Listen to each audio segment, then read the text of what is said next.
नमस्कार ओडिशा। आज होचे जनवरी मास 10 तारिख शनिवार। आज दिन जाकर गुरुत्वपूर्ण खबर उपरे आसंतु नजर पकाइबा। वीडियोटी को शेष पर्यंत देखंतु। मात्र किछि समय मध्य जानि परिबे आज दिनर संपूर्ण खबर। ता पूर्व चैनल नुआ थिले चैनल को सब्सक्राइब करी पाखरे थिया बेल आइकन को ऑन करी रखंतु। परवर्ती खबर, बिना फिटनेस प्रमाण पत्र रे चालुछि एम्बुलेंस। सरकारी पुलिस सब माप। प्रदूषण प्रमाणपत्र को नहीं गाड़ी चालकों मुंडरे चड़क। वैध प्रमाणपत्र नथिले 10,000, इन्शुरांस बिना गाड़ी चलुथिले 2 ରୁ 4,000 एवं फिटनेस प्रमाणपत्र नथिले 2 ରୁ 10,000 टंका पर्यंत फाइन। हेले नियम केवल साधारण लोकंक पाई। सरकारी गाड़ी एम्बुलेंस पाई सब माप। राउरकेला देखा मिली सरकारी गाड़ी गुड़िकर एभली विकल चित्र। प्रदूषण प्रमाणपत्र पाई टेस्टिंग सेंटर गुड़िकर असंभाळ भिड़। घंटा घंटा लाइन रे छिड़ा होउचंती गाड़ी मालिक। मोबाइल फोन नंबर अपडेट करने को परिवहन कार्यालय दिन दिन बीती जाउची। बिना प्रमाणपत्र रे घर गाड़ी बाहर कले 100 टंकार चालान कटुची। मोबाइल को मेसेज आसवा परे अकल गुडुम हो जाउची। हेले समस्त नियम को नहीं सरकारी गाड़ी बेफिकर स्वास्थ्य विभाग रे नियोजित गाड़ी गुड़ी को देखिले यह सहजरे अनुमेय। राउरकेला सरकारी डाक्तरखाना परिसर रे थिबा एम्बुलेंस नंबर परिवहन विभाग आप रे जांच कले चकित करबा भली तथ्य सामना को आसुची। क्यों गाड़ी रो फिटनेस सर्टिफिकेट तो आउ कहार इन्शुरांस नहीं। अनेक गाड़ी अद्यावधि बिना प्रदूषण सर्टिफिकेट रे गडुची। परवर्ती खबर, कन्या विवाह योजना पाई आउ पादे आगेले सरकार। उपहार सामग्री पाई उत्कलिका सह चुक्ति। खूब शीघ्र मिलिबो कन्या विवाह सहायता। मुख्यमंत्री कन्या विवाह योजना पाई गाइडलाइन आसिथिबा बेले आज बुझामणा पत्र स्वाक्षरित होईची। उपहार सामग्री पाई उत्कलिका सह एमओयू स्वाक्षर करछि महिला और शिशु विकास विभाग। सेबडे चलित सप्ताह 4,57,681 हिताधिकारी को सुभद्रा टंका मिलिबा नै घोषणा करछंती उपमुख्यमंत्री प्रभाती परिडा। राज्य में खूब शीघ्र आरंभ हेबो मुख्यमंत्री कन्या विवाह योजना। घोषणार मासटे परे योजनार अग्रगति नहीं बड़ पदक्षेप नेछंती राज्य सरकार। विवाह उपहार सामग्री जोगाण पाई उत्कलिका सह बुझामणा पत्र स्वाक्षर करिछि महिला और शिशु विकास विभाग। एही योजना रे झियो मानको साड़ी, चूड़ी, पाउंजी, बिंदी भली व्यवहार सामग्री मिलिबो। एही सब सामग्रीर उत्कलिका माध्यम हिताधिकारी को जगाइबे सरकार। यह द्वारा ओडिशार हस्तशिल्प और हस्तकला क्षेत्र को मध्य प्रोत्साहन मिलिबो बोली उपमुख्यमंत्री प्रभाती परिडा कहिसंती। एही योजना रे मोट 51,000 टंकार सहायता राशि देबे सरकार। बाहाघर पंजीकरण परे 35,000 टंका, उपहार पाई 10,000 और सजासजा पाई 6,000 टंका मिलिबो। परवर्ती खबर, आज बुर्ला गस्तर जिबे मुख्यमंत्री। नूतन प्रकल्पर शिलान्यास करिबे। आज अर्थात शनिवार मुख्यमंत्री मोहन चरण माझी बुर्ला गस्तरे आसिबा कार्यक्रम रही। मुख्यमंत्री मध्याह्न 3टारे बुर्ला पीएमसी सरकारी उच्च विद्यालय परिसर में पहुंचवा सहित किछि प्रकल्पर शिलान्यास करिबे एवं सेठारे आयोजित साधारण सभारे उद्बोधन देबा कार्यक्रम रही। यापर मुख्यमंत्री अशोक निवास जाई सेठारे रात्रि यापन करिबे बोली पुलिस सूत्ररु सूचना मिली। मुख्यमंत्री गस्त कार्यक्रम पर जिला प्रशासन पक्षरु जोरदार प्रस्तुति चली। बुर्ला पीएमसी सरकारी उच्च विद्यालय परिसर पड़ियारे हेबाकु थिबा साधारण सभा स्थल परिदर्शन करछंती जिला प्रशासनर अनेक वरिष्ठ अधिकारी एवं पुलिस अधिकारी। सभा स्थल समस्त विभागर अधिकारी पहुंची प्रस्तुति समीक्षा करछंती। तेबे मुख्यमंत्री को ए गस्त समय क्यों क्यों प्रकल्प शिलान्यास हेबो जणा पड़ी नाही। मुख्यमंत्री को ए गस्त पई पुणी चलचंचल होई पड़िछि बुर्ला सहर। परवर्ती खबर, 17 रे रत्नभंडार गणति मणति नै बैठक। अरविंद पाढ़ी आसंता 17 तारिख रे श्रीमंदिर परिचालना कमिटी जरूरी बैठक। रत्न अलंकार गणति मणति नै प्रस्तुत एसओपी उपरे हेबो आलोचना। एने सूचना दैछंती श्रीमंदिर मुख्य प्रशासक अरविंद पाढ़ी। श्रीगुंडीचा मंदिर संरक्षण काम चूड़ांत पर्यायर पहुंची। सर्वसाधारण दर्शन नहीं खूब शीघ्र निष्पत्ति नियाजिबो। चलित मास बसंत पंचमी भक्तों पाई खोली पारे गुंडीचा मंदिर। श्रीगुंडीचा मंदिर खोलिबा परे प्रथम 3 दिन निःशुल्क प्रवेश करिपारिबे।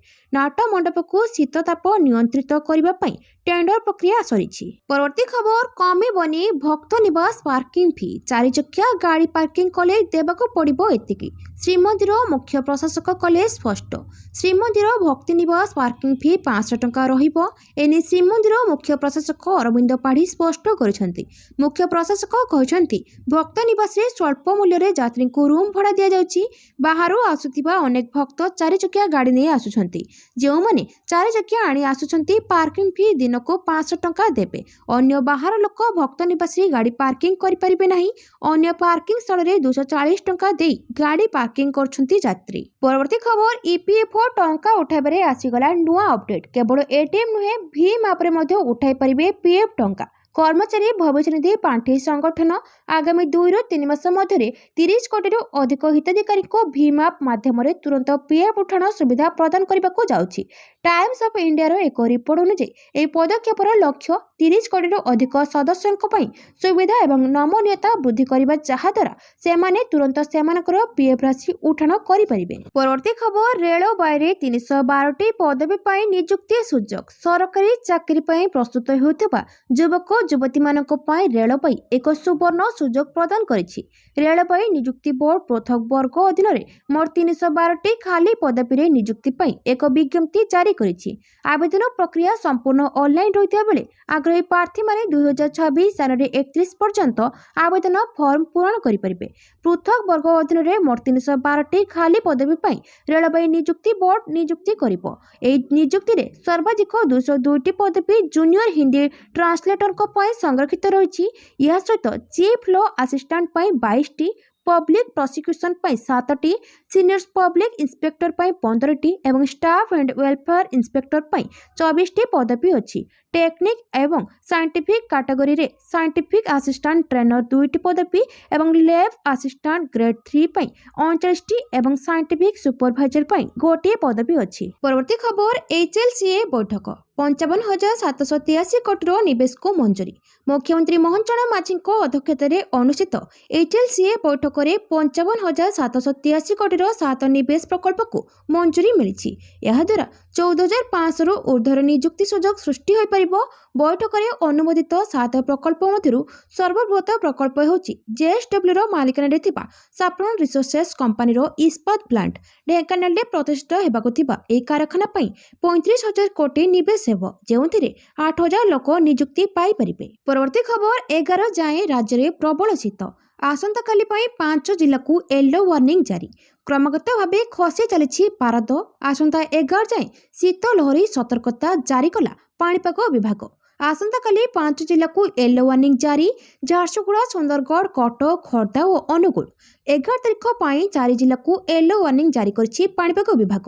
ସେହିପରି 10 ଡିଗ୍ରୀ ତଳେ ରାଜ୍ୟର 25 ସହର। ରାଜ୍ୟକୁ ଥରହର କରୁଛି ଥଣ୍ଡା। 25 ସହରର ତାପମାତ୍ରା 10 ଡିଗ୍ରୀ ତଳକୁ ଖସି ଆସିଛି। 5 ଡିଗ୍ରୀ ତଳେ 6 ସହର। ସେହିପରି 8 ଡିଗ୍ରୀ ତଳେ 7 ସହରରେ ତାପମାତ୍ରା। ଉଦୟଗିରି ସବୁଠୁ ଥଣ୍ଡା ସହର। ଉଦୟଗିରିରେ 2.6 ଡିଗ୍ରୀ ସେଲସିୟସକୁ ଖସିଛି ପାରଦ। ଦ୍ୱିତୀୟରେ ରାଉରକେଲା ରେକର୍ଡ କରିଛି। ରାଉରକେଲାରେ ସର୍ବନିମ୍ନ ତାପମାତ୍ରା 3.6 ଡିଗ୍ରୀ ସେଲସିୟସ ରେକର୍ଡ କରାଯାଇଛି। -1 ଡିଗ୍ରୀକୁ ଖସିଛି ଶିମିଳିପାଳ ତାପମାତ୍ରା। ଗତ 2 ଦିନ ଧରି ଶିମିଳିପାଳରେ 0 ଡିଗ୍ରୀରେ ତାପମାତ୍ରା ଥିବାବେଳେ ଆଜି -1 ଡିଗ୍ରୀକୁ ଖସିଛି। ଶିମିଳିପାଳର ବିଭିନ୍ନ ଅଞ୍ଚଳରେ ତୁଷାରପାତ ହେଉଛି। ରାଜଧାନୀରେ ପାରଦ ପୁଣି 9 ଡିଗ୍ରୀ ଛୁଇଁଛି। ପରବର୍ତ୍ତୀ ଖବର, ଗାଡ଼ି ଚାଳକଙ୍କ ପାଇଁ ବଡ଼ ଖବର। ଏପ୍ରିଲ ଯାଏଁ ଫାଇନ୍ ନାହିଁ। ଏପ୍ରିଲ 1 ଯାଏଁ ପ୍ରଦୂଷଣ ସାର୍ଟିଫିକେଟ ଯାଞ୍ଚ କୋହଳ ପାଇଁ ବାଣିଜ୍ୟ ଓ ପରିବହନ ମନ୍ତ୍ରୀଙ୍କ ନିଷ୍ପତ୍ତି। ଟୋଲ୍ ଗେଟ୍ରେ ଡିଟେକ୍ସନ ବ୍ୟବସ୍ଥାର ଏହି ଅବଧିରେ କଟିବ ନାହିଁ ପ୍ରଦୂଷଣ ଚାଲାଣ। ପ୍ରଦୂଷଣ ଜରିମାନା ରାଶିର ତର୍ଜମା ପାଇଁ ମଧ୍ୟ ମନ୍ତ୍ରୀଙ୍କ ନିର୍ଦ୍ଦେଶ।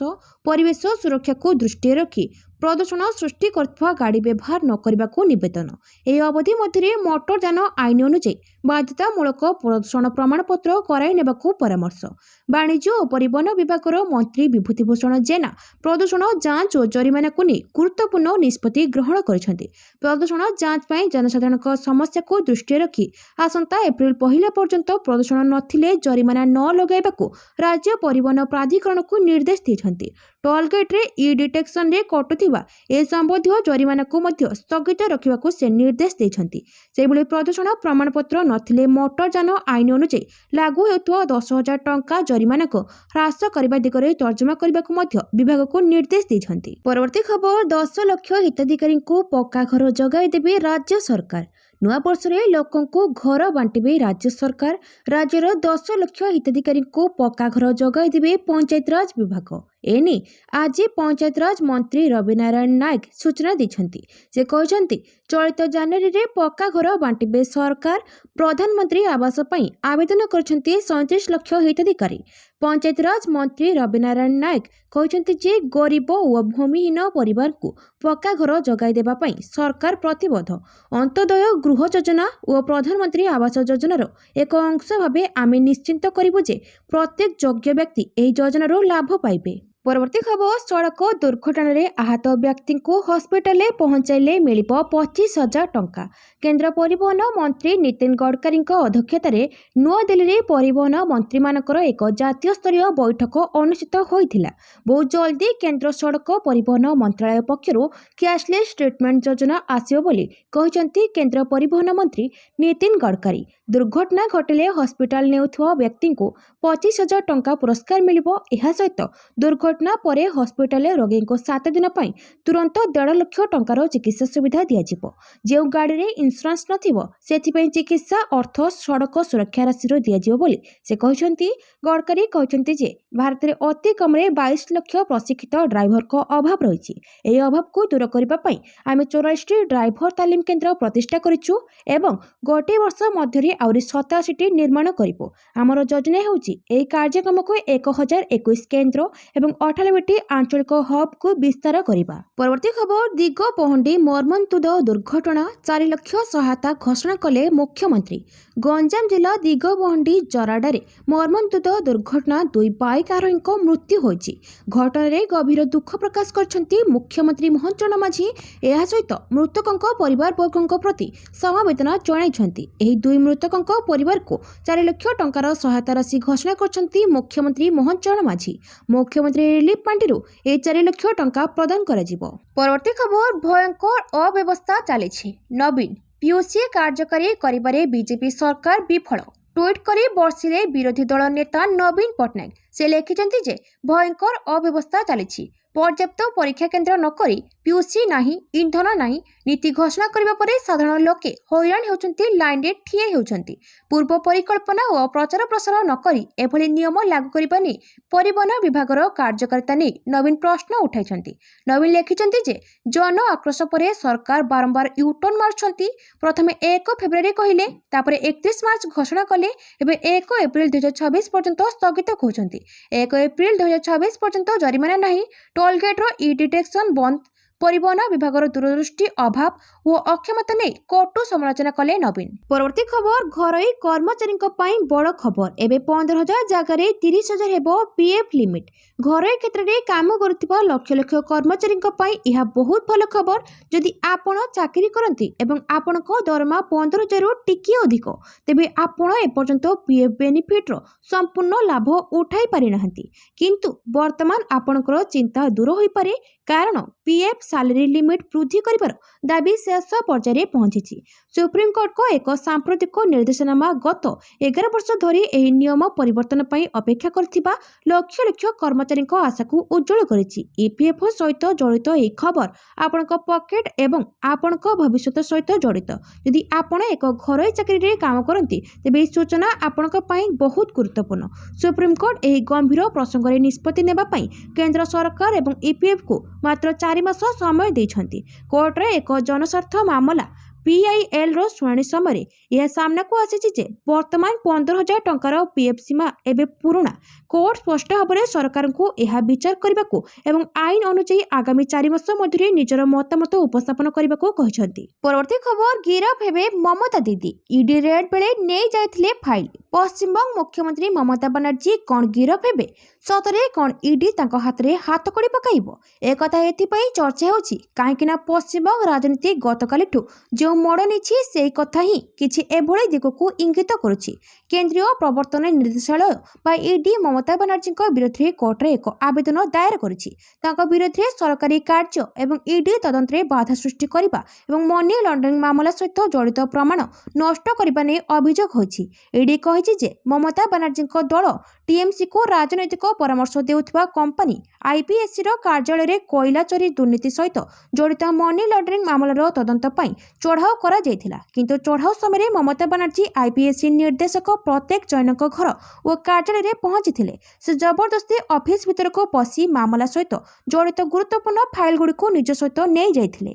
ପରବର୍ତ୍ତୀ ଖବର, ଲାଲୁଙ୍କୁ ବଡ଼ ଝଟକା, 40 ଜଣଙ୍କ ବିରୋଧରେ ଚାର୍ଜ ଫ୍ରେମ୍। ଲାଲୁଙ୍କୁ ବଡ଼ ଝଟକା। ପୂର୍ବତନ ରେଳମନ୍ତ୍ରୀ ଲାଲୁ ପ୍ରସାଦ ଯାଦବଙ୍କୁ କୋର୍ଟରୁ ବଡ଼ ଝଟକା ଲାଗିଛି। ଦିଲ୍ଲୀର ଏକ ଅଦାଲତ ଶୁକ୍ରବାର ଲ୍ୟାଣ୍ଡ ଫର୍ ଜବ୍ ସ୍କାମ୍ ମାମଲାରେ ଲାଲୁ ପ୍ରସାଦ ଯାଦବ, ତାଙ୍କ ପରିବାର ଏବଂ ଅନ୍ୟମାନଙ୍କ ବିରୋଧରେ ଅଭିଯୋଗ ଫର୍ଦ୍ଦ ଦାଖଲ କରିଛନ୍ତି। କୋର୍ଟ ନିଜ ନିର୍ଦ୍ଦେଶରେ ସ୍ପଷ୍ଟ କରିଛନ୍ତି ଯେ ଲାଲୁ ଯାଦବ ଏବଂ ତାଙ୍କ ପରିବାର ବିରୋଧରେ ଲଗାଯାଇଥିବା ଅଭିଯୋଗରେ ଦୃଢ଼ ପ୍ରମାଣ ମିଳିଛି। କୋର୍ଟ କହିଛନ୍ତି ଯେ ଚାର୍ଜସିଟ୍ ଅନୁଯାୟୀ ଲାଲୁ ଯାଦବଙ୍କ ନିକଟର ସହଯୋଗୀମାନେ ଚାକିରି ବଦଳରେ ଜମି ଅଧିଗ୍ରହଣ କରିବାରେ ସହ ଷଡ଼ଯନ୍ତ୍ରକାରୀ ଭାବେ ଭୂମିକା ଗ୍ରହଣ କରିଥିଲେ। ଲାଲୁ ପରିବାରର ଡିସଚାର୍ଜ ଆବେଦନକୁ କୋର୍ଟ ଖାରଜ କରି କହିଛନ୍ତି ଯେ ଏଥିରେ ପଦବୀର ଦୁରୁପଯୋଗ ଏବଂ ଗଭୀର ଷଡ଼ଯନ୍ତ୍ର ଦେଖିବାକୁ ମିଳୁଛି। ଏହି ମାମଲାରେ ମୋଟ 41 ଜଣ ଅଭିଯୁକ୍ତଙ୍କ ବିରୋଧରେ ଦୁର୍ନୀତି ନିବାରଣ ଆଇନ ଅନୁଯାୟୀ ଅଭିଯୋଗ ଧାର୍ଯ୍ୟ କରାଯିବ। ଅନ୍ୟପଟେ 52 ଜଣ ଅନ୍ୟ ଅଭିଯୁକ୍ତଙ୍କୁ କୋର୍ଟ ଖଲାସ ବା ଡିସଚାର୍ଜ କରିବାକୁ ନିର୍ଦ୍ଦେଶ ଦେଇଛନ୍ତି। ପରବର୍ତ୍ତୀ ଖବର, ଡିଜିଟାଲରେ ସୁଧାର ପାଇଁ ସରକାରଙ୍କ ବଡ଼ ପଦକ୍ଷେପ। ରାଜ୍ୟର ସମସ୍ତ ଅଧିକାରୀ odisha.gov.inରେ ମେଲ ଆଇଡି କରିବାକୁ ନିର୍ଦ୍ଦେଶ। ଡିଜିଟାଲରେ ସୁଧାର ପାଇଁ ସରକାରଙ୍କ ବଡ଼ ପଦକ୍ଷେପ। ଏଣିକି ସରକାରୀ କାମରେ ବ୍ୟବହାର ହେବ ସ୍ୱଦେଶୀ ଇମେଲ ଭିଡିଓ କନଫରେନ୍ସିଂ ଆଳାପ ନାମରେ ଏକ ସ୍ୱଦେଶୀ ସିଷ୍ଟମକୁ ଡେଭଲପ କରିଛି ଅକାକ। ବ୍ଲକ, ଜିଲ୍ଲା ଓ ରାଜ୍ୟ ସ୍ତରରେ ଏହାକୁ ବ୍ୟବହାର କରାଯିବ। ଏନେଇ ସମସ୍ତ ସଚିବଙ୍କ ସହ ସମସ୍ତ ଜିଲ୍ଲାପାଳଙ୍କୁ ଚିଠି ଲେଖିଛି ସୂଚନା ଓ ପ୍ରଯୁକ୍ତି ବିଦ୍ୟା ବିଭାଗ। କାଗଜ ଡାଏରୀ ବଦଳରେ ବ୍ୟବହାର ହେବ ଇ ଡାଏରୀ। ପରବର୍ତ୍ତୀ ଖବର, ମୋଦି ସରକାରଙ୍କ ନୂଆ ଯୋଜନା। ସଡ଼କ ଦୁର୍ଘଟଣାରେ ମିଳିବ 1.5 ଲକ୍ଷ ପର୍ଯ୍ୟନ୍ତ ମାଗଣା ଚିକିତ୍ସା। ଦେଶରେ ପ୍ରତିବର୍ଷ ପ୍ରାୟ 5 ଲକ୍ଷ ସଡ଼କ ଦୁର୍ଘଟଣା ଘଟୁଛି। ଏହି ଦୁର୍ଘଟଣାରେ 1.8 ଲକ୍ଷ ଲୋକ ପ୍ରାଣ ହରାଇଥାନ୍ତି। ମୃତ୍ୟୁବରଣ କରୁଥିବା ଲୋକଙ୍କ ମଧ୍ୟରୁ ଅନେକ ଚିକିତ୍ସା ଅଭାବରୁ ମୃତ୍ୟୁବରଣ କରନ୍ତି। ଯଦି ସମୟାନୁସାରେ ଚିକିତ୍ସା ଯୋଗାଇ ଦିଆଯାଏ ତେବେ ଶହ ଶହ ଜୀବନ ବଞ୍ଚିଯିବ। ଚିକିତ୍ସାର ଗୋଟିଏ ସମସ୍ୟା ହେଉଛି ଟଙ୍କା। ଚିକିତ୍ସାର ବିଶାଳ ଖର୍ଚ୍ଚ କିଏ ବହନ କରିବ? ପ୍ରାୟତଃ ସମ୍ପର୍କୀୟମାନେ ଠିକ୍ ସମୟରେ ମୁହଁ ଫେରାଇ ନିଅନ୍ତି ଏବଂ ଯଦି ସେମାନେ ପାଖରେ ଠିଆ ବି ହୁଅନ୍ତି ତେବେ ସେମାନଙ୍କ ପାଖରେ ପର୍ଯ୍ୟାପ୍ତ ଟଙ୍କା ନାହିଁ। ତେବେ ଏପରି ସମସ୍ୟାର ସମାଧାନ ନେଇ ଆସୁଛନ୍ତି କେନ୍ଦ୍ର ସରକାର। କେନ୍ଦ୍ର ସଡ଼କ ପରିବହନ ଏବଂ ରାଜପଥ ମନ୍ତ୍ରୀ ନୀତିନ ଗଡ଼କରୀ ଗୁରୁବାର କହିଛନ୍ତି ଯେ ପ୍ରଧାନମନ୍ତ୍ରୀ ନରେନ୍ଦ୍ର ମୋଦି ଶୀଘ୍ର ସାରା ଦେଶରେ ସଡ଼କ ଦୁର୍ଘଟଣା ପୀଡ଼ିତାଙ୍କ ପାଇଁ ଏକ କ୍ୟାସଲେସ୍ ଚିକିତ୍ସା ଯୋଜନା ଆରମ୍ଭ କରିବାକୁ ଯାଉଛନ୍ତି। ଏହାର ପାଇଲଟ ପ୍ରୋଜେକ୍ଟ ପୂର୍ବରୁ ଚାଲିଛି ଏବଂ ପ୍ରଧାନମନ୍ତ୍ରୀ ମୋଦି ଶୀଘ୍ର ଆନୁଷ୍ଠାନିକ ଭାବରେ ଏହି ଯୋଜନା ଆରମ୍ଭ କରିବେ। ଏହି ଯୋଜନା ଯେକୌଣସି ବର୍ଗର ରାସ୍ତାରେ ମୋଟରଯାନ ସହିତ ଜଡ଼ିତ ସମସ୍ତ ସଡ଼କ ଦୁର୍ଘଟଣା ପାଇଁ ପ୍ରଯୁଜ୍ୟ ହେବ। ମୋଟରଯାନ ସହିତ ଜଡ଼ିତ ଯେକୌଣସି ସଡ଼କ ଦୁର୍ଘଟଣାର ଶିକାର ହୋଇଥିବା ବ୍ୟକ୍ତି ଏହି ଯୋଜନାରେ ମାଗଣା ଚିକିତ୍ସା ପାଇବାକୁ ହକଦାର ହେବେ। ଏହି ମାଗଣା ଚିକିତ୍ସା ସଡ଼କ ଦୁର୍ଘଟଣା ପୀଡ଼ିତାଙ୍କ ପାଇଁ ସମୟାନୁସାରେ ଚିକିତ୍ସା ସୁବିଧା ଯୋଗାଇବ ବୋଲି ଆଶା କରାଯାଉଛି। ପରବର୍ତ୍ତୀ ଖବର, ହିଂସା ପାଇଁ ଆମେରିକା ଓ ଇସ୍ରାଏଲକୁ ଦାୟୀ କଲା ଇରାନ। ଇରାନରେ ଗୃହଯୁଦ୍ଧ ସ୍ଥିତି। ଇରାନର ସର୍ବୋଚ୍ଚ ନେତା ଖାମନେଇଙ୍କ ବିରୋଧରେ ରାସ୍ତାକୁ ଓହ୍ଲାଇଛନ୍ତି ହଜାର ହଜାର ବିକ୍ଷୋଭକାରୀ। ବିକ୍ଷୋଭ ଯୋଗୁଁ ଗୁରୁବାର ରାତିରେ ଇରାନରେ ଇଣ୍ଟରନେଟ୍ ଏବଂ ଟେଲିଫୋନ ସେବା ପୁରା ବନ୍ଦ ହୋଇଯାଇଥିଲା। ତେହେରାନ ଏବଂ ଅନ୍ୟ ସହରରେ ହଜାର ହଜାର ଲୋକ ରାସ୍ତାକୁ ଓହ୍ଲାଇଛନ୍ତି। ବିକ୍ଷୋଭକାରୀଙ୍କ ଉପରେ କାର୍ଯ୍ୟାନୁଷ୍ଠାନ ନେବାକୁ ଖାମନେଇ ଚେତାବନୀ ଦେଇଥିବାରୁ ତାଙ୍କୁ ଧମକ ଦେଇଛି ଆମେରିକା। ମୂଲ୍ୟ ବୃଦ୍ଧି ଓ ବେକାରୀ ସମସ୍ୟା ନେଇ 12 ଦିନ ହେଲା ଇରାନରେ ଜୋରଦାର ବିକ୍ଷୋଭ ଜାରି ରହିଛି। ଆମେରିକା ରାଷ୍ଟ୍ରପତି ଡୋନାଲ୍ଡ ଟ୍ରମ୍ପ ଇରାନର ନେତୃତ୍ୱକୁ ଏକ କଡ଼ା ଚେତାବନୀ ଦେଇଛନ୍ତି। ଯଦି ପ୍ରଦର୍ଶନକାରୀଙ୍କୁ ହତ୍ୟା କରିବା ଆରମ୍ଭ କରନ୍ତି ତେବେ ଯୁକ୍ତରାଷ୍ଟ୍ର ଆମେରିକା କଠୋର କାର୍ଯ୍ୟାନୁଷ୍ଠାନ ନେବ। ଏହି ଚେତାବନୀ ଇରାନରେ ବଢ଼ୁଥିବା ଅଶାନ୍ତି ମଧ୍ୟରେ ଆସିଛି। ଇରାନର ଅର୍ଥନୈତିକ ସଙ୍କଟ ଆହୁରି ଖରାପ ହେବା କାରଣରୁ ଏକାଧିକ ସହରରେ ବିରୋଧ ପ୍ରଦର୍ଶନ କରାଯାଉଛି। ପରବର୍ତ୍ତୀ ଖବର, ଗ୍ରୀନଲ୍ୟାଣ୍ଡ ଉପରେ ଆମେରିକାର ଆଖି। ଅକ୍ତିଆର ପାଇଁ ଟ୍ରମ୍ପଙ୍କ ବଡ଼ ଯୋଜନା। ଗ୍ରୀନଲ୍ୟାଣ୍ଡକୁ କିଣିବା ପାଇଁ ଆମେରିକାର ପ୍ରସ୍ତାବ। ଦ୍ୱୀପ ଦେଶ ଗ୍ରୀନଲ୍ୟାଣ୍ଡକୁ ଅକ୍ତିଆର କରିବା ପାଇଁ ଆମେରିକାର ଉଦ୍ୟମ ପରେ ଚାରିଆଡ଼ୁ ବିରୋଧ ଯୋଗୁଁ ବଡ଼ ନିଷ୍ପତ୍ତି ନେଇଛନ୍ତି ଆମେରିକା ରାଷ୍ଟ୍ରପତି ଡୋନାଲ୍ଡ ଟ୍ରମ୍ପ। ଗ୍ରୀନଲ୍ୟାଣ୍ଡର ପ୍ରତ୍ୟେକ ବ୍ୟକ୍ତିଙ୍କୁ 10,000ରୁ 1 ଲକ୍ଷ ଟଙ୍କା ଡଲାର ଦେବାକୁ ଟ୍ରମ୍ପ କହିଛନ୍ତି। ବଦଳରେ ଆମେରିକା ସହ ମିଶିବାକୁ ପ୍ରସ୍ତାବ ଦେଇଛନ୍ତି ଟ୍ରମ୍ପ। ट्रम्प प्रशासन ग्रीनलैंड लोकंकु सीधासलख नगद अर्थ देवाकू विचार करुछि, जहाद्वारा सेमाने डेनमार्क रु अलग होई अमेरिकार निकटतर हेबाकू राजी हेबे। किंतु डेनमार्क अमेरिका को कड़ा चेतावनी देछि। अमेरिका ग्रीनलैंड आक्रमण कले प्रथमे गोली चलाइबे ओ परे प्रश्न पचारिबे बोली कहिछि डेनमार्क प्रतिरक्षा मंत्रालय। यूरोपीय देश डेनमार्क सहर ग्रीनलैंड उपरे अमेरिकार धमकू नहीं यूरोपीय संघ मध्य भी विवाद देखा देछि। परवर्ती खबर, भारत आसवा पाई बांग्लादेश क्रिकेट बोर्ड दुई फाड़। बांग्लादेश क्रिकेट बोर्ड रे फाट। टी20 विश्वकप को नहीं बांग्लादेश क्रिकेट बोर्ड रो अधिकारी माने दुई भाग हो जाइछन्ति। गोटे गोष्ठी भारत सपक्ष रे बाहरिबा सह भारत रे मैच खेलिले कोनोसी असुविधा नहीं बोली कहिछि। अन्य दिगरे आ गोटे गोष्ठी भारत रो मैच परिवर्तन पाई दाबी करिछि। रिपोर्ट अनुसार बीसीबी आईसीसी को चिठी लिखिछि। एथिरे बांग्लादेशी खेलाड़ीक सुरक्षा पाई भारत रे बदल रे श्रीलंका रे मुकाबलार आयोजन पाई दर्शा जाइथिला। आसंता फेब्रुआरी 7 तारिखर विश्वकप आरंभ हेबाकू जाउछि। बांग्ला भारत रे 4टी मुकाबला खेलिबो। तेबे मुस्ताफिजुर रहमान को आईपीएल विदा कर जिया परे बीसीसीआई सह बीसीबी रो तिक्तता बढ़िछि। निकटरे बांग्लादेश रो क्रीड़ा मंत्रालय परामर्शदाता आसिफ नाजरुल आईसीसी को बीसीबी चिठी लिखिथिबा कहिथिले। एथिरे भारत रे बांग्ला खेलाड़ीक सुरक्षा प्रति विपद थिबा दर्शा जाइथिला। परवर्ती खबर, आसंता मासरे भारत आसबे फ्रांस राष्ट्रपति। फ्रांस राष्ट्रपति इमानुएल माक्रोन आसंता मासरे भारत आसबार कार्यक्रम रहिछि। भारत विश्वस्तरीय भारत एआई प्रभाव सम्मेलन 2026 आयोजन करबाकू जाउछि। गुरुवार दिन प्यारिस रे कूटनैतिक बाहिनी को संबोधित करबा समय राष्ट्रपति माक्रोन एने स्पष्ट करछन्ति। राष्ट्रपति माक्रोन कहछन्ति जे गत वर्ष फ्रांस कूटनीतिर सबठारु बड़ सफलता मध्यरु गोटे थिला कृत्रिम बुद्धिमत्ता उपरे विश्वस्तरीय सहयोग।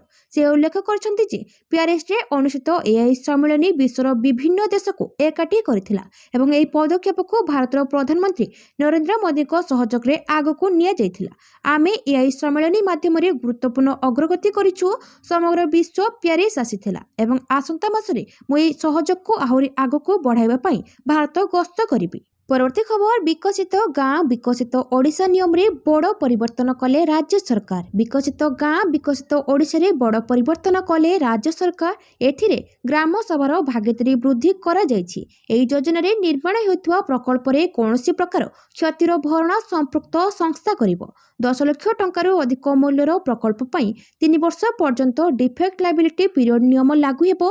अर्थात प्रकल्प संपूर्ण हेबा दिन ठारू 3 वर्ष पर्यंत कोनोसी प्रकार त्रुटि विच्युति रक्षणाबेक्षण पई संपृक्त ठिका संस्था दायी रहिबो। सेहिपरि प्रकल्प अनुमोदन प्रक्रिया सरल होइथिया बेले दीर्घ म्यादी प्रकल्प संख्या वृद्धि पई व्यवस्था होइछि। एने पंचायतराज ओ पानी जल विभाग पक्षरु संकल्पनामा प्रकाश पाइछि। संकल्पनामा अनुसार स्थानीय अंचलर आवश्यकता एवं मिलितवा अनुदान को दृष्टि रखी ग्राम सभा प्रकल्प तालिका प्रस्तुत करिबो। ए प्रस्ताव गुडी को उक्त ब्लॉक रो नोडाल अधिकारी ग्राम सभारू संग्रह करी तुरंत जिल्लापालଙ୍କ निकटକୁ पठाइबे। परवर्ती खबर, तिलक वर्मा को सफल अस्त्रप्रचार। टी20 सीरीज खेलिबा नै आशंका।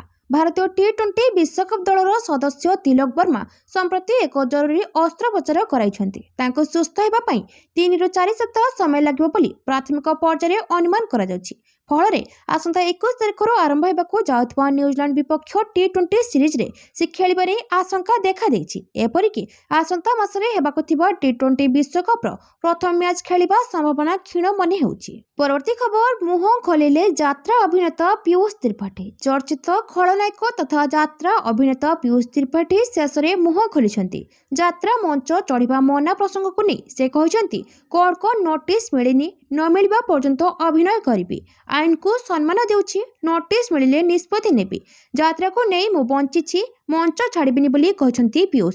सुरखुरी मामला रे समाधान हेउ बोली मो आशा करूछि। आईन उपरे विश्वास अछि। धर्मर जय हेबो।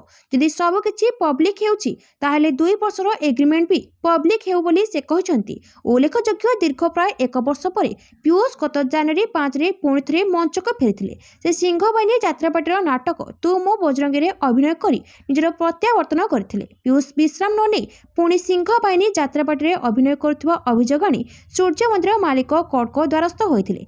सूचना अनुसार पीयूष पूर्व सूर्य मंदिर पार्टी रे रही काम करुथिले। पीयूष को चुक्ति सूर्य मंदिर सह 2026 जून पर्यंत थिला। हेले चुक्ति सरी नथिबा बेले पीयूष सिंहबाहिनी आसिबाको मना कला बेले ପିୟୁଷ ଗତ ବର୍ଷ ସିଂହବାହିନୀ ମାଲିକଙ୍କ ଠାରୁ ଅଗ୍ରିମ ଟଙ୍କା ସହ ଏକ କାର ମଧ୍ୟ ନେଇଯାଇଥିଲେ। ସେ 2025 ଯାତ୍ରା ଋତୁରେ ସିଂହବାହିନୀରେ ଯୋଗଦେବେ ବୋଲି ମଧ୍ୟ ପ୍ରତିଶ୍ରୁତି ଦେଇଥିଲେ। ଫଳରେ ସୂର୍ଯ୍ୟ ମନ୍ଦିର ଓ ସିଂହବାହିନୀ ପାର୍ଟି ମଧ୍ୟରେ ବିବାଦ ଦେଖିବାକୁ ମିଳିଥିଲା। ପରେ ବିବାଦ ଉଗ୍ର ହେବାରୁ ଯାତ୍ରା ମାଲିକ ସଂଘ ପିୟୁଷଙ୍କୁ ବର୍ଷେ ବିଶ୍ରାମ ଦେଇଥିଲେ। ପରବର୍ତ୍ତୀ ଖବର, ବିଜୟଙ୍କୁ ମିଳିଲା ଆଶ୍ୱସ୍ତି। ସେନ୍ସର ବୋର୍ଡ ମନା କଲା, ହାଇକୋର୍ଟ ଦେଲେ ସାର୍ଟିଫିକେଟ୍। ଅଭିନେତା ବିଜୟଙ୍କୁ ହାଇକୋର୍ଟରୁ ମିଳିଲା ଆଶ୍ୱସ୍ତି। ବିଜୟଙ୍କ ବହୁ ପ୍ରତୀକ୍ଷିତ ଏବଂ ତାଙ୍କ ରାଜନୈତିକ ପ୍ରବେଶ ପୂର୍ବରୁ ଶେଷ ଚଳଚ୍ଚିତ୍ର ଜନ୍ ନାୟକନର ସେନ୍ସର ସାର୍ଟିଫିକେଟ୍କୁ ନେଇ ଉପୁଜିଥିବା ବିବାଦର ଅନ୍ତ ଘଟିଛି। ମାଡ୍ରାସ ହାଇକୋର୍ଟ ଶୁକ୍ରବାର ଦିନ ସେନ୍ସର ବୋର୍ଡକୁ ଏହି ଚଳଚ୍ଚିତ୍ରକୁ ୟୁଏ ସାର୍ଟିଫିକେଟ୍ ପ୍ରଦାନ କରିବାକୁ ନିର୍ଦ୍ଦେଶ ଦେଇଛନ୍ତି। ଜନ୍ ନାୟକନ ଜାନୁଆରୀ 9ରେ ମୁକ୍ତିଲାଭ କରିବାର ଥିଲା, କିନ୍ତୁ ସେନ୍ସର ପ୍ରମାଣପତ୍ର ବିଳମ୍ବ ଯୋଗୁଁ ନିର୍ମାତାମାନେ ବୁଧବାର ବିଳମ୍ବିତ ରାତିରେ ଏହାର ମୁକ୍ତିକୁ ବାଧ୍ୟତାମୂଳକ ପରିସ୍ଥିତି ଯୋଗୁଁ ସ୍ଥଗିତ ରଖିଥିବା ଘୋଷଣା କରିଥିଲେ। କୋର୍ଟ ଫିଲ୍ମରେ କିଛି ପରିବର୍ତ୍ତନ କରାଯିବା ପରେ ତୁରନ୍ତ ୟୁଏ ସାର୍ଟିଫିକେଟ୍ ଜାରି କରିବାକୁ ନିର୍ଦ୍ଦେଶ ଦେଇଛନ୍ତି। ଫିଲ୍ମକୁ ଆଉ ସେନ୍ସର ବୋର୍ଡର ରିଭ୍ୟୁ ପ୍ୟାନେଲକୁ ପଠାଯିବ ନାହିଁ। କୋର୍ଟ କେନ୍ଦ୍ରୀୟ ଫିଲ୍ମ ପ୍ରମାଣପତ୍ର ବୋର୍ଡ ଉପରେ ତୀବ୍ର ଅସନ୍ତୋଷ ପ୍ରକାଶ କରି କହିଛନ୍ତି ଯେ ଏପରି ଅଭିଯୋଗକୁ ବିଚାରକୁ ନେବା ଏକ ବିପଜ୍ଜନକ ପ୍ରବୃତ୍ତି। କୋର୍ଟ ଏହା ମଧ୍ୟ କହିଛନ୍ତି ଯେ ଫିଲ୍ମ ବିରୋଧରେ ଆସିଥିବା ଅଭିଯୋଗ ଆଫ୍ଟର ଥଟ୍ ପରି ଲାଗୁଛି। ପରବର୍ତ୍ତୀ ଖବର, ଜୀବନ ବଞ୍ଚାଇଲେ ସିଆଇଏସ୍ଏଫ୍ ଯବାନ। ଅସୁସ୍ଥ କର୍ମଚାରୀଙ୍କୁ ଠିକ୍ ସମୟରେ ପ୍ରୟୋଗ କରିଥିଲେ ସିପିଆର୍। ଜଣଙ୍କ ଜୀବନ ବଞ୍ଚାଇଲେ ସିଆଇଏସ୍ଏଫ୍ ଯବାନ। ଭୁବନେଶ୍ୱର ବିମାନ ବନ୍ଦରରେ ଦେଖିବାକୁ ମିଳିଛି ଏଭଳି ଘଟଣା। ବିମାନ ବନ୍ଦରରେ ଡ୍ୟୁଟିରେ ଥିବା 2 ଜଣ ସେଣ୍ଟ୍ରାଲ ଇଣ୍ଡଷ୍ଟ୍ରିଆଲ ସିକ୍ୟୁରିଟି ଫୋର୍ସ ବା ସିଆଇଏସ୍ଏଫ୍ ଯବାନଙ୍କ କାର୍ଯ୍ୟକୁ ନେଇ ଏବେ ଛୁଟିଛି ପ୍ରଶଂସାର ସୁଅ। ସୂଚନା ଅନୁଯାୟୀ ବିମାନ ବନ୍ଦର ସ୍କ୍ରିନିଂ ପଏଣ୍ଟରେ ନିୟୋଜିତ ଜଣେ ଆଇଏନ୍ଏସ୍ବିଏସ୍ କର୍ମଚାରୀ ହଠାତ୍ ମୂର୍ଚ୍ଛା ହୋଇ ପଡ଼ିଥିଲେ। ଏହି ସମୟରେ ବିମାନ ବନ୍ଦର ଡ୍ୟୁଟିରେ ଥିବା 2 ଜଣ ସିଆଇଏସ୍ଏଫ୍ ଯବାନ ଡିମ୍ପଲ କୁମାର ଏବଂ ଡିପି ଗୁପ୍ତା ଉପସ୍ଥିତ ବୁଦ୍ଧି ଲଗାଇ ଅସୁସ୍ଥଙ୍କୁ ସିପିଆର୍ ପ୍ରୟୋଗ କରି ହୋସ୍କୁ ଆଣିଥିଲେ। ପରେ ଅସୁସ୍ଥ କର୍ମଚାରୀ ଜଣଙ୍କୁ ଚିକିତ୍ସା ପାଇଁ କ୍ୟାପିଟାଲ ହସ୍ପିଟାଲରେ ଭର୍ତ୍ତି କରାଯାଇଥିଲା। ପରବର୍ତ୍ତୀ ଖବର, ସ୍ୱଦେଶୀ ରକେଟ୍ ଲଞ୍ଚର ରେଞ୍ଜ ବଢ଼ାଉଛି ଭାରତ, ଦୂରରୁ ଶତ୍ରୁ ଠିକଣାକୁ କରିବ ନଷ୍ଟଭ୍ରଷ୍ଟ। ସ୍ୱଦେଶୀ ରକେଟ୍ ଲଞ୍ଚର ରେଞ୍ଜ ବଢ଼ାଉଛି ଭାରତ, ଦୂରରୁ ଶତ୍ରୁ ଠିକଣାକୁ କରିବ ଟାର୍ଗେଟ୍। ଲକ୍ଷ୍ୟଭେଦ କରିବାରେ ମାହିର ପିନାକ ରକେଟ୍ ଲଞ୍ଚର ପାକିସ୍ତାନ ଚୀନ ପାଇଁ ବାଜିଲା ସତର୍କ ଘଣ୍ଟି। ଅପରେସନ ସିନ୍ଦୁର ପରେ ଭାରତ ପ୍ରତିରକ୍ଷା ସେକ୍ଟରକୁ ମଜବୁତ କରୁଛି। ଗତ କିଛି ମାସ ମଧ୍ୟରେ ଭାରତୀୟ ସେନା ସ୍ୱଦେଶୀ ଡିଫେନ୍ସ କମ୍ପାନୀଗୁଡ଼ିକ ସହ କୋଟି କୋଟି ଟଙ୍କାର ଡିଲ୍ କରିଛି। ଭାରତ ଆମେରିକୀୟ ଏବଂ ରୁଷୀୟ ସୈନ୍ୟ ଟେକ୍ନିକ୍ ଆପଣାଉଛି। ଏବେ ଭାରତୀୟ ସେନା ସ୍ୱଦେଶୀ ପିନାକ ମଲ୍ଟି ବ୍ୟାରେଲ୍ ରକେଟ୍ ଲଞ୍ଚରକୁ ଅପଗ୍ରେଡ୍ କରିବାକୁ ଯାଉଛି। ଏଥିପାଇଁ ଟାଟା ଏବଂ ଲାର୍ସନ୍ ଆଣ୍ଡ ଟ୍ରୁବୋ କମ୍ପାନୀକୁ ବଡ଼ ଅର୍ଡର ମିଳିଛି। ଏହି କମ୍ପାନୀ ପୂର୍ବରୁ ପିନାକ ସିଷ୍ଟମ ତିଆରି କରିଛି। ପରବର୍ତ୍ତୀ ଖବର, ଆମେରିକା ଜବତ କରିଥିବା ରୁଷ ଜାହାଜରେ 3 ଭାରତୀୟ। ଗୁରୁବାର ରୁଷର ଏକ ତେଲ ଟ୍ୟାଙ୍କରକୁ ଜବତ କରିଛି ଆମେରିକା। ସପ୍ତାହରୁ ଅଧିକ ସମୟ ଧରି ଆଟଲାଣ୍ଟିକ୍ ସାଗରରେ ପିଛା କରିବା ପରେ ଭେନେଜୁଏଲାରୁ ଆସୁଥିବା ରୁଷ ତେଲ ଟ୍ୟାଙ୍କରକୁ ଜବତ କରିଥିଲା ଆମେରିକା। ଏଥିରେ 28 ଜଣ କ୍ରିଉ ମେମ୍ବର ଥିବାବେଳେ 3 ଜଣ ଭାରତୀୟ ରହିଛନ୍ତି। 17 ଜଣ ୟୁକ୍ରେନ ଏବଂ 6 ଜଣ ଜର୍ଜିଆ ନାଗରିକ ଅଛନ୍ତି। ଜାହାଜରେ କ୍ୟାପ୍ଟେନଙ୍କ ସମେତ 2 ଜଣ ରୁଷ ନାଗରିକ ଅଛନ୍ତି। ଏବେ ଜାହାଜର ମାଲିକାନା ଯାଞ୍ଚ କରୁଛି ଆମେରିକା। ଆମେରିକା କରିଥିବା ଘେରାବନ୍ଦୀ ଅତିକ୍ରମ କରି ଏହି ଅଏଲ ଟ୍ୟାଙ୍କରଟି ଚାଲି ଆସିଥିବା ଅଭିଯୋଗ ହୋଇଥିଲା। 2025 ଡିସେମ୍ବରରୁ ଆମେରିକା ଭେନେଜୁଏଲାରୁ ତୈଳ ଆମଦାନୀ ଉପରେ ପ୍ରତିବନ୍ଧକ ଜାରି କରିଥିଲା। ସେପଟେ ଏହି ଘଟଣାକୁ ରୁଷିଆ କଡ଼ା ବିରୋଧ କରିଛି। ତେଲ ଟ୍ୟାଙ୍କରରେ ଥିବା ସମସ୍ତଙ୍କ ସହ ଉଚିତ ବ୍ୟବହାର କରିବାକୁ ଏବଂ ତୁରନ୍ତ ମୁକ୍ତ କରି ଦେବାକୁ ଆମେରିକାକୁ କହିଛି ରୁଷିଆ। ପରବର୍ତ୍ତୀ ଖବର, ବିଶ୍ୱ ଟେଷ୍ଟ ଚାମ୍ପିଅନସିପ୍ କଷ୍ଟକର ହୋଇପାରେ ଭାରତର ଫାଇନାଲ ରାସ୍ତା। ନିକଟରେ ସମାପ୍ତ ଆସେସ୍ ସିରିଜକୁ 4-1ରେ ଜିତି ନେବା ପରେ ଅଷ୍ଟ୍ରେଲିଆ ବିଶ୍ୱ ଟେଷ୍ଟ ଚାମ୍ପିଅନସିପ୍ 2025 27 ପଏଣ୍ଟ ଟେବୁଲର ଶୀର୍ଷରେ ନିଜର ସ୍ଥିତିକୁ ସୁଦୃଢ଼ କରିନେଇଛି। କିନ୍ତୁ ଭାରତ ପାଇଁ ଆଗକୁ ସ୍ଥିତି ଆହ୍ୱାନମୂଳକ ହୋଇପଡ଼ୁଛି। ପଏଣ୍ଟ ଟେବୁଲରେ ଅଷ୍ଟ୍ରେଲିଆ ଏବେ 87.50% ପଏଣ୍ଟ ସହ ଶୀର୍ଷରେ ରହିଛି। ନ୍ୟୁଜିଲାଣ୍ଡ 77.68 ପିସିଟି ସହ ଦ୍ୱିତୀୟ ସ୍ଥାନରେ ରହିଛି। ସେହିପରି 75 ପିସିଟି ସହ ଦକ୍ଷିଣ ଆଫ୍ରିକା ତୃତୀୟ ସ୍ଥାନରେ ରହିଛି। ଅନ୍ୟ ପାଖରେ 48.15 ପିସିଟି ସହ ଭାରତ ଷଷ୍ଠ ସ୍ଥାନରେ ରହିଛି। ଏଣୁ ଫାଇନାଲରେ ପହଞ୍ଚିବାକୁ ଭାରତକୁ ଆଗାମୀ ଟେଷ୍ଟ ସିରିଜଗୁଡ଼ିକରେ ଭଲ ପ୍ରଦର୍ଶନ କରିବାକୁ ହେବ। ପରବର୍ତ୍ତୀ ଖବର, ଧଉଳି ଶାନ୍ତିସ୍ତୂପ ନିକଟରୁ ଅବୈଧ ଦଖଲ ହଟାଇବାକୁ ସରକାରୀ ନିର୍ଦ୍ଦେଶ। ଧଉଳି ଶାନ୍ତିସ୍ତୂପର ପ୍ରବେଶ ପଥ ଓ ପାଦଦେଶ ଅଞ୍ଚଳରେ ଥିବା ଅବୈଧ ଦଖଲ ହଟାଇବା ପାଇଁ ଓଡ଼ିଶା ସରକାର ଖୋର୍ଦ୍ଧା ଜିଲ୍ଲା ପ୍ରଶାସନକୁ ନିର୍ଦ୍ଦେଶ ଜାରି କରିଛନ୍ତି। ପର୍ଯ୍ୟଟନ ବିଭାଗ ପକ୍ଷରୁ ଜାରି ହୋଇଥିବା ଏକ ଆଧିକାରିକ ପତ୍ରରେ ଅତିରିକ୍ତ ସଚିବ ଶ୍ରୀ ସରୋଜ କୁମାର ସ୍ୱାଇଁ ଖୋର୍ଦ୍ଧା ଜିଲ୍ଲାପାଳ ଓ ଜିଲ୍ଲା ଦଣ୍ଡାଧିକାରୀଙ୍କୁ ଆଇନ ଅନୁଯାୟୀ ଆବଶ୍ୟକ ଉଚିତ କାର୍ଯ୍ୟାନୁଷ୍ଠାନ ନେବାକୁ କହିଛନ୍ତି। ପରବର୍ତ୍ତୀ ଖବର, ଓଡ଼ିଶାରେ ପ୍ରଥମ ଦୃଷ୍ଟାନ୍ତମୂଳକ ରାୟ, ଅପମିଶ୍ରିତ କଫସିର ବ୍ୟବସାୟୀଙ୍କୁ ଆଜୀବନ କାରାଦଣ୍ଡ। ଓଡ଼ିଶାରେ ପ୍ରଥମ ଦୃଷ୍ଟାନ୍ତମୂଳକ ରାୟ, ଅପମିଶ୍ରିତ କଫସିର ବ୍ୟବସାୟୀଙ୍କୁ ଆଜୀବନ କାରାଦଣ୍ଡ ସହ 50,000 ଟଙ୍କାର ଜରିମାନା ନିର୍ଦ୍ଦେଶ। ଜରିମାନା ଅନଦେୟ ହେଲେ ଆହୁରି 1 ବର୍ଷ ଅଧିକ କାରାଦଣ୍ଡ ନିର୍ଦ୍ଦେଶ ଦେଲେ କୋର୍ଟ। ଭୁବନେଶ୍ୱର ଆଡିସନାଲ ସେସନ୍ସ ଅଦାଲତ ଏକ ଅପମିଶ୍ରିତ କଫସିର ଚାଲାଣ ତଥା ବ୍ୟବସାୟ ମାମଲାରେ ଶୁଣାଣି କରି ଏହି ରାୟ ଦେଇଛନ୍ତି। ପରବର୍ତ୍ତୀ ଖବର, ହାଇକୋର୍ଟରେ ହଙ୍ଗାମା, ଘୁଞ୍ଚିଲା ଇଡି ଶୁଣାଣି। ଇଡିରେ ରେଡ୍ ନେଇ ଶୁଣାଣି ବେଳେ କଲିକତା ହାଇକୋର୍ଟରେ ପ୍ରବଳ ହଙ୍ଗାମା। ପ୍ରବଳ ଭିଡ଼ ଓ ହଙ୍ଗାମା ପାଇଁ ଶୁଣାଣି ଘୁଞ୍ଚାଇଲେ କଲିକତା ହାଇକୋର୍ଟ। ଆସନ୍ତା 14 ତାରିଖକୁ ଶୁଣାଣି ଘୁଞ୍ଚାଇଲେ ହାଇକୋର୍ଟ। ଅନ୍ୟ ଏକ ବେଞ୍ଚରେ ଜରୁରୀ ଶୁଣାଣି ପାଇଁ ଇଡିର ଆବେଦନ ହୋଇଛି। ଇଡି ରେଡ୍ ବିରୋଧରେ ମମତା ବାନାର୍ଜୀଙ୍କ ବିଶାଳ ଶୋଭାଯାତ୍ରା ହୋଇଛି। କେନ୍ଦ୍ର ବିରୋଧରେ ସମର୍ଥକଙ୍କ ସହ ମମତା ମଧ୍ୟ ନାରାବାଜି କରିଛନ୍ତି। କେନ୍ଦ୍ରୀୟ ଏଜେନ୍ସିର ଅପବ୍ୟବହାର କରାଯାଉଥିବା ଅଭିଯୋଗ ହୋଇଛି। ସୂଚନା ଥାଉ କି ଆଜି ସକାଳେ ଅମିତ ଶାହଙ୍କ କାର୍ଯ୍ୟାଳୟ ଆଗରେ ଟିଏମସି ସାଂସଦଙ୍କ ବିକ୍ଷୋଭ କରିଛନ୍ତି। ଇଡି ରେଡ୍କୁ ବିରୋଧ କରି ବିକ୍ଷୋଭ କରିଛନ୍ତି ଟିଏମସି ସାଂସଦ। ବିକ୍ଷୋଭ କରୁଥିବା ସାଂସଦଙ୍କୁ ଘଟଣାସ୍ଥଳରୁ ହଟାଇଛି ଦିଲ୍ଲୀ ପୋଲିସ। ପରବର୍ତ୍ତୀ ଖବର, ହିମାଚଳରେ ବଡ଼ ଧରଣର ସଡ଼କ ଦୁର୍ଘଟଣା। ହିମାଚଳ ପ୍ରଦେଶରେ ଏକ ବସ୍ ଦୁର୍ଘଟଣା ଘଟିଛି। ଏକ ଘୋରେ ବସ୍ ଗଭୀର ଗର୍ତ୍ତରେ ଖସି ପଡ଼ିଛି। ଏପର୍ଯ୍ୟନ୍ତ 8 ଜଣଙ୍କର ମୃତ୍ୟୁ ହୋଇଛି ଏବଂ ଅନେକ ଆହତ ହୋଇଥିବା ସୂଚନା ମିଳିଛି। ଘଟଣାସ୍ଥଳରେ ଉତ୍ତେଜନା ସୃଷ୍ଟି ହୋଇଥିଲା। ପ୍ରାପ୍ତ ସୂଚନା ଅନୁଯାୟୀ ଏଥିରେ ପ୍ରାୟ 60 ଜଣ ଲୋକ ଥିଲେ। ରିପୋର୍ଟ ହୋଇଛି ଯେ ସିରମୌର ଜିଲ୍ଲାର ରେଣୁକାଜୀ ବିଧାନସଭା ନିର୍ବାଚନ ମଣ୍ଡଳୀର ହୀରପୁରଧରରେ ଜିତ୍ କୋଚ୍ ନାମକ ଘରୋଇ ବସ୍ଟି ପ୍ରାୟ 60 ମିଟର ତଳକୁ ଗଡ଼ି ପଡ଼ିଥିଲା। ପରବର୍ତ୍ତୀ ଖବର, ଭାରତରେ ଯାଦୁ ଅଛି, ପ୍ରୟାଗରାଜ ମାଘ ମେଳା ବୁଲି ଆସି ଏମିତି କହିଲେ ଇଟାଲୀ ମହିଳା। ମାଘ ମେଳାରେ ଇଟାଲୀ ମହିଳା ପ୍ରୟାଗରାଜ ସଙ୍ଗମସ୍ଥଳ ବୁଲିଲେ। ଇଟାଲୀର ମହିଳା ଲଗାତାର ଭାରତ ଆସିଥିବା ବେଳେ ଏହା ତାଙ୍କର ତୃତୀୟ ଭାରତ ଗସ୍ତ। ଆଉ ସେ ଏଥର ପ୍ରୟାଗରାଜ ଆସି ଭାରି ଖୁସି ଅଛନ୍ତି। ପ୍ରୟାଗରାଜ ବୁଲିବା ସହ ସେ ଭାରତକୁ ଭୁରି ଭୁରି ପ୍ରଶଂସା କରିଛନ୍ତି। ବିଶ୍ୱର ସବୁ ଦେଶ ବୁଲିଛି, ହେଲେ ଭାରତରେ ଗୋଟେ ଅଲଗା ପ୍ରକାର ଯାଦୁ ଅଛି ବୋଲି କହିଛନ୍ତି ଇଟାଲୀର ମହିଳା ଲୁକ୍ରେଜିଆ। ପରବର୍ତ୍ତୀ ଖବର, ପିୟୁସିସିରୁ ଚାଲାଣ ଅଲଗା କରିବାକୁ ଯୁବ ବିଜେଡିର ଦାବି। ପିୟୁସିସିରୁ ଚାଲାଣକୁ ଅଲଗା କରାଯିବାକୁ ପୁଣି ଦାବି କଲା ଯୁବ ବିଜେଡି। ସରକାର ତାରିଖ ପରେ ତାରିଖ ନୀତି ଚଳାଉଛନ୍ତି, ଏଥିରୁ ଫାଇଦା ମିଳିବନି। ହାଇକୋର୍ଟଙ୍କ ଛାଟ ପାଇଁ ସରକାର ସମୟସୀମା ବଢ଼ାଇ ଚାଲିଛନ୍ତି। ପୂର୍ବରୁ କେବେ ପିୟୁସିସି ସହ ଚାଲାଣ ଲିଙ୍କ ନଥିଲା। ବିଧାନସଭା ସମୟରେ ବିରୋଧ ଭୟରେ ଏହାକୁ କଲେନି। ତେଣୁ ଏଥିରେ ମୁଖ୍ୟମନ୍ତ୍ରୀ ହସ୍ତକ୍ଷେପ କରନ୍ତୁ ବୋଲି ଯୁବ ବିଜେଡି ଦାବି କରିଛି। ଯୁବ ବିଜେଡି ପକ୍ଷରୁ କୁହାଯାଇଛି, ମୁଖ୍ୟମନ୍ତ୍ରୀ ପରିବହନ ଅଧିକାରୀଙ୍କୁ ଡାକି ଏହାକୁ ପ୍ରତ୍ୟାହାର କରନ୍ତୁ। ପୋଲିସକୁ ଟାର୍ଗେଟ ଦିଆଯାଇଛି, ନମ୍ବର ପ୍ଲେଟ୍ ଫଟୋ ଉଠାଉଛନ୍ତି। ପରିବହନ ବିଭାଗ ଫାଇନ କରୁଛି। ଲୋକ କ'ଣ ଲୋନ୍ କରି ଫାଇନ ଦେବେ ବୋଲି ଦଳ ପ୍ରଶ୍ନ କରିଛି। ଏହି ବିରୋଧରେ ଜନ ଆନ୍ଦୋଳନ ହେଲାଣି। ଗତକାଲି ଆନ୍ଦୋଳନକୁ ବହୁ ସମର୍ଥନ ମିଳିଛି। ପରବର୍ତ୍ତୀ ଖବର, ପକ୍ଷୀ ପ୍ରେମୀଙ୍କ ପାଇଁ ଖୁସି ଖବର, ଭଦ୍ରା ଡ୍ୟାମ୍ର ପହଞ୍ଚିଲେ ବିଦେଶୀ ପକ୍ଷୀ। କଳାହାଣ୍ଡି ଜିଲ୍ଲାରେ ଡିସେମ୍ବରରୁ ଶୀତର ଲହରୀ ଆରମ୍ଭ ହୋଇଛି। ଶୀତ ଋତୁ ଆରମ୍ଭରୁ ପ୍ରାୟ 12ରୁ ଅଧିକ ବିଦେଶୀ ପ୍ରଜାତିର ପରିବ୍ରାଜକ ପକ୍ଷୀଙ୍କ ଠିକଣା ପାଲଟିଛି କଳାହାଣ୍ଡି ଜିଲ୍ଲା ଜୁନାଗଡ଼ ବ୍ଲକର ଭଦ୍ରା ଡ୍ୟାମ୍। ଏବେ ଉକ୍ତ ଡ୍ୟାମ୍ରେ ପ୍ରାୟ 250 ପ୍ରଜାତିର ପକ୍ଷୀଙ୍କ ବାସସ୍ଥାନ ପାଲଟିଛି। ପରବର୍ତ୍ତୀ ଖବର, ହାଇକୋର୍ଟଙ୍କ ଗୁରୁତ୍ୱପୂର୍ଣ୍ଣ ରାୟ, ପୋଷ୍ୟପୁତ୍ରଙ୍କୁ ମିଳିପାରିବ ଅନୁକମ୍ପାମୂଳକ ନିଯୁକ୍ତି। ପୋଷ୍ୟପୁତ୍ରଙ୍କୁ ଅନୁକମ୍ପାମୂଳକ ନିଯୁକ୍ତି ଦେବା କ୍ଷେତ୍ରରେ ବଡ଼ ରାୟ ଦେଇଛନ୍ତି ଓଡ଼ିଶା ହାଇକୋର୍ଟ। କେନ୍ଦ୍ରୀୟ ପ୍ରଶାସନିକ ଟ୍ରିବ୍ୟୁନାଲ ଦେଇଥିବା ଆଦେଶକୁ ଓଡ଼ିଶା ହାଇକୋର୍ଟ କାଏମ ରଖିବା ସହ ଦକ୍ଷିଣ ପୂର୍ବ ରେଳବାଇ କର୍ତ୍ତୃପକ୍ଷଙ୍କ ଆବେଦନକୁ ଖାରଜ କରିଦେଇଛନ୍ତି। ହାଇକୋର୍ଟର ବିଚାରପତି ଜଷ୍ଟିସ୍ ଡି.କେ. ଶ୍ରୀପଦ ଏବଂ ଜଷ୍ଟିସ୍ ଶିବଶଙ୍କର ମିଶ୍ରଙ୍କୁ ନେଇ ଗଠିତ ଖଣ୍ଡପୀଠ ଆବେଦନକାରୀ କେ. ମନୋଜ ପାତ୍ରଙ୍କୁ 2 ମାସ ମଧ୍ୟରେ ଅନୁକମ୍ପାମୂଳକ ନିଯୁକ୍ତି ପ୍ରଦାନ କରିବାକୁ ଦକ୍ଷିଣ ପୂର୍ବ ରେଳବାଇ କର୍ତ୍ତୃପକ୍ଷଙ୍କୁ ନିର୍ଦ୍ଦେଶ ଦେଇଛନ୍ତି। ଧାର୍ଯ୍ୟ ସମୟ ମଧ୍ୟରେ ନିଯୁକ୍ତି ନ ଦେଲେ ଏହାକୁ ଅତ୍ୟନ୍ତ ଗୁରୁତର ସହ ବିବେଚନା କରାଯିବ ବୋଲି ହାଇକୋର୍ଟ ସ୍ପଷ୍ଟ କରିଛନ୍ତି।